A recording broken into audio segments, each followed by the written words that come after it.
emails. Per the bylaws, this falls under unauthorized usage. These 6 notices are your formal warning.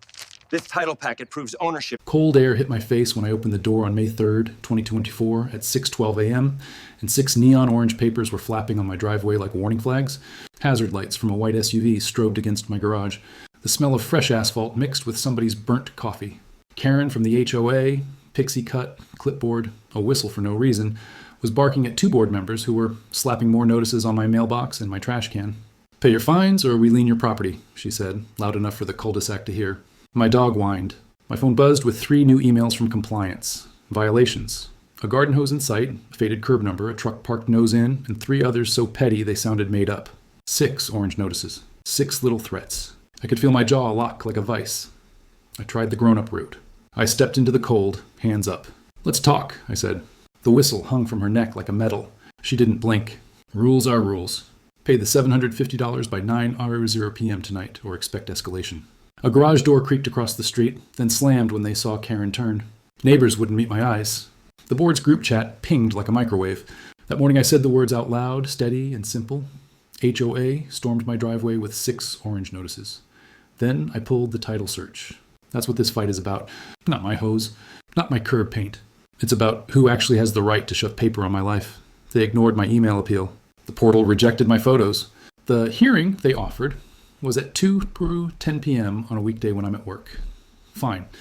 I drew my line in the sand and promised myself one thing. No shouting, no petty vandalism, no late-night revenge. Proper channels only. But I was done being quiet. I opened a fresh binder and made a receipts montage line. I lined up photos, emails, and call logs in a binder. Timeline item 1, April 5 at 4:27 a.m., false trespass call. Timeline item 2, April 17th at 7:02 p.m., warning for my brother's truck that wasn't even mine. 11 total complaints in 4 weeks. I wrote one plain law line in big block letters so I wouldn't forget it. An HOA can't enforce rules on property it doesn't govern. And then I went to prove it. The county building smelled like dust and printer toner. I took a number and sat under humming lights. When the clerk slid a box onto the counter, the file landed with 63 pages. Deeds, amendments, plat maps. A 2006 annexation that pulled in 2 streets, but not mine. My cul-de-sac was carved out by a utility easement like a bite from an apple. The covenants never attached to my lot, not once. I paid $14 for certified copies and another $8 for a stamped plat map. I walked out holding the title search, my heart doing a drum solo. The plan came clear. I RSVP'd for the next open forum board meeting. I asked the city code inspector to attend because of postings on public right-of-way. I sent a calm email. I'll present at the meeting. Please have the ledger of my fines ready and a projector for exhibits. Karen showed up early to the clubhouse, pacing in wedges, whispering into her phone. The room smelled like dry erase markers and store-brand cookies. She opened with the usual. Due to repeated noncompliance, this homeowner owes $750 and is subject to lien. I waited, then rolled my binder in the big tube with the map to the table. Exhibit A, I said, and I didn't need quotes. The projector hummed. Up went the 2006 plat, the thick black line around the HOA boundary that stopped one house before mine. The title officer's certification stamp shone like a bruise. Exhibit B, the deed chain, showing no covenant recorded against my parcel. A neighbor's phone came up to record. Someone whispered, "Oh my gosh." Karen tried to wave it off. "All homes here are under us." The city inspector cleared his throat. "Actually," he said, "not this one. Also, you can't sticker his mailbox. That's federal property." The room flipped. People started filming. Laughter bubbled up from the back row like soda.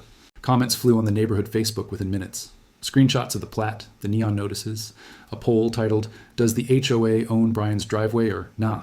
A dad in a baseball cap said, "So we've been paying for years and we could have asked?" Another neighbor typed, "Caps Karen strikes again," with 4 laughing emojis. The inspector wrote a citation for unauthorized postings and read it out.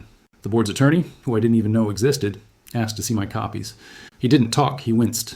The police officer, who'd been called for disruption, turned to me and said, "You're fine to be here.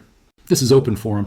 Then to Karen, "Ma'am, please step back." She tried one last play. "Well, even if he's not under us, he's hurting property values."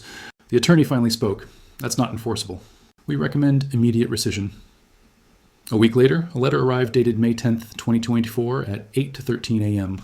All fines voided. All notices withdrawn. A board meeting was scheduled to vote on leadership changes. The city posted their own notice. Stop using public fixtures for private warnings or face a $500 penalty per incident. Karen resigned as president, then tried to stay on as communications chair. The vote was 8-1 against. They cut a check back to me for $160 they had already taken in processing. The neighbors threw a small block party at 6:30 p.m., string lights twinkling, the smell of grilled corn mixing with fresh-cut grass. The little kid next door handed me a lemonade and said, "You won the meeting." I laughed for the first time in weeks. We set up a real timeline on the bulletin board so people could track issues without fear. Peace came back like birds after a storm, loud and simple in hours. Please follow for more HOA showdowns like this. Do you think she got what she deserves? Comment below.